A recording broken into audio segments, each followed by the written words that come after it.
काफ़ी साल पुरानी बात है। एक जंगल में सभी जानवर और पंछी हंसी खुशी से रहते थे। एक घने पेड़ पर तोते घोंसले बनाकर रहते थे और उनके 2 बच्चे भी रहते थे।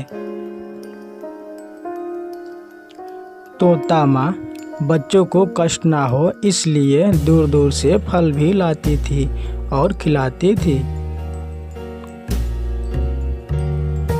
मेरे प्यारे बच्चे, मेरे राज दुलारे, मेरे आँखों के तारे, मैं भगवान से सदैव यही प्रार्थना करती हूँ कि इन पर दुख की परछाई ना पड़े। तुम बच्चों से इतना प्यार करती हो, दूर दूर से खाना लाती हो, इन्हें खिलाती हो, हर खतरे से इन्हें बचाती हो, किसी खतरे से डरती नहीं हो। क्या ये तुम्हारे बच्चे तुम्हारा इस त्याग को याद करेंगे? देखिए जी, हमें इन्हें जन्म दिया है, अच्छी तरह से पालन पोषण करना है, हम दोनों का धर्म है। जब तक ये बड़े नहीं हो जाते हैं तब तक इन्हें हमारी आवश्यकता पड़ेगी।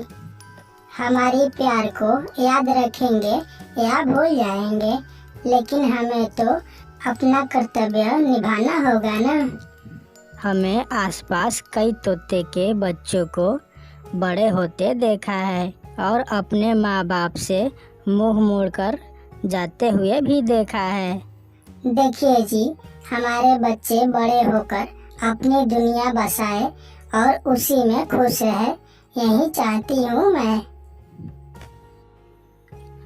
तुम्हारी सोच तो बहुत अच्छी है। तुम्हारी सोच को किसी का नज़र ना लगे।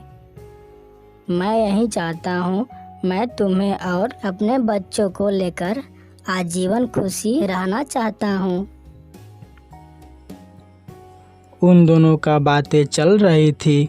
इधर पास वाली डाल पर बैठा एक कौवा सब बातें सुन रहा था और मन ही मन जल रहा था। दूसरे के खुशियाँ उन्हें बर्दाश्त नहीं हो रही थी। ये तोते तो अपने परिवार में बड़े मजे कर रहे हैं। अपने आप को ना जाने क्या समझ रही है। इसे तो मजा चखाना पड़ेगा। कौवा ने इधर उधर नज़र घुमाए और उसे एक योजना याद आ गई। पास की पेड़ पर एक मधुमक्खी की छत्ता देख लेता है। छत्ते को देखकर कौवा कहता है, अगर मैं इस छत्ते पर एक चोंच मारकर भाग जाऊं तो मधुमक्खियाँ बहुत क्रोधित हो जाएगी और वो सब छत्ते से बाहर आ जाएगी और सबसे पहले तोते की परिवार को देखेगी। फिर मधुमक्खियाँ इस तोते का हाल बहुत खराब कर देगी। मुझे इस सोच पर बहुत आनंद आ रहा है। ये कहकर कौवा वहाँ से उड़ जाता है और उस छत्ते पर चोंच मारकर भाग निकलता है और कौवा का गंदे हरकत तोता देख लेता है और उसका पीछा कर लिया।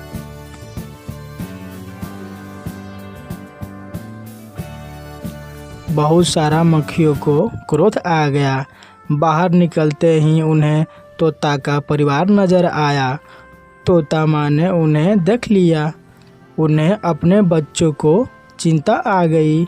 माँ तोता अपने बच्चों को पूरी तरह से ढक लिया।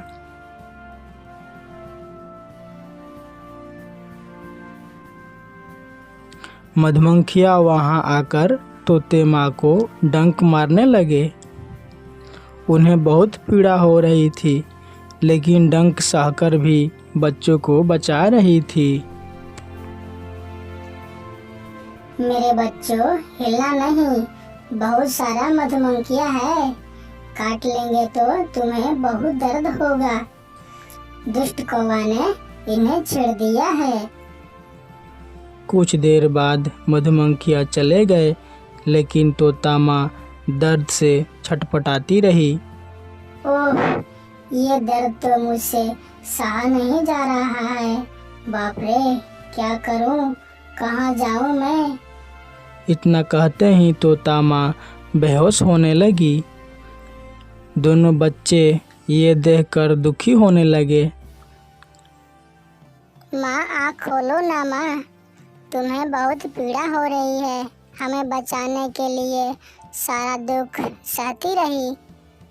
कौवा की गलती की सजा आपको मिल गई। माँ कुछ बोलो ना माँ। तभी तोता माँ नज़र खोलती है। तभी तोता वहाँ आ जाता है और कहता है, मैं जानता हूँ मधुमक्खियाँ का जहरीला डंक का असर बहुत असहनीय होता है। तुम चिंता ना करो, अभी मैं जाता हूँ बंदर के पास तुम्हारे दर्द का दवा लाने। इतना कहकर तोता दवा लाने चल देता है।